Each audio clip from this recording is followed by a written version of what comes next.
जी viewers, जैसा कि ये हालिया महंगाई की लहर है, कल ही पेट्रोल जो बढ़ा है, तो यहाँ इन भाई से जानने की कोशिश करेंगे। ये चूँकि रूट की गाड़ी चलाते हैं यहाँ शरगर रूट की, तो ये किस हद तक मुतासर हैं इससे। जी भाई, आपका प्यारा सा नाम?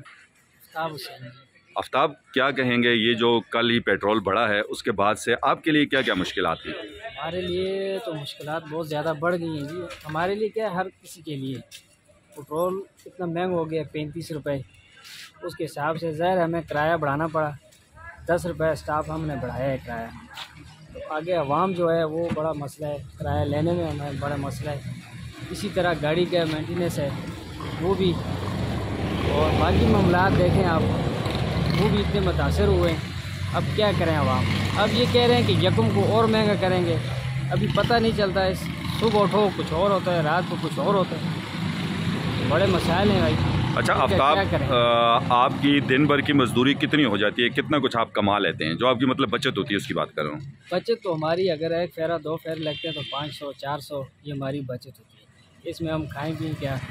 खाना भी है हमारा दिन का, चाय भी है, तो गाड़ी के मेंटेनेंस भी है, पेट्रोल भी है, फिर बचत तो मुश्किल ही है मेरे ख्याल में। 300-400 तो आपके मतलब कितने लोगों की आप कफालत करते हैं? खाने पीने वाले घर में कितने लोग? 5-6 आदमी हैं। 5-6 आदमी हैं। तो इसमें आफ्ताब फिर किस तरह आपका गुजारा होता है? गाड़ी की मेंटेनेंस भी क्या है? करें, मजबूरी है, चलानी पड़ती है। गाड़ी खड़ी तो नहीं कर सकते। मेरा एक मसला नहीं, सब गाड़ियों वालों का है। ये सारे ड्राइवर भाई हमारे, सब का यही मसला है। सुबह आते हैं, दिन को 9 बजे गाड़ी खड़ी करते हैं आड़े में, 4 बजे 3 बजे हमारा नंबर आता है। वो नंबर हमारा शगर तक 700-500 रुपये में बनता है। उसमें क्या बचत करेंगे? अच्छा आफ्ताब, इसके साथ साथ जैसे ही महंगाई बढ़ती है तो जो लोकल लोग हैं वो कोशिश करते हैं पैदल जाने की, तो आपने ऑब्जर्वेशन की है कि आपकी सवारियों में कितनी कमी आई है? वो हमारी सवारियों में बहुत कमी आ गई है। ये बुत्ती से लोग तकरीबन पैदल आते हैं। दुबई तो पहले भी पैदल आते थे, अभी बुत्ती इधर से भी बहुत लोग पैदल आते हैं। सवारी बहुत मुश्किल कम है। तो आपके कितने हाफ डाउन लग जाते हैं दिन में? तकरीबन 1 या 2 बस। 1 या 2 लग जाते हैं। तो इसका जिम्मेदार आप किसको समझते हैं? जिम्मेदार तो हुकूमत ही होती है ना। वक्त हुक्मरान होते हैं, और उससे पहले अवाम होती है।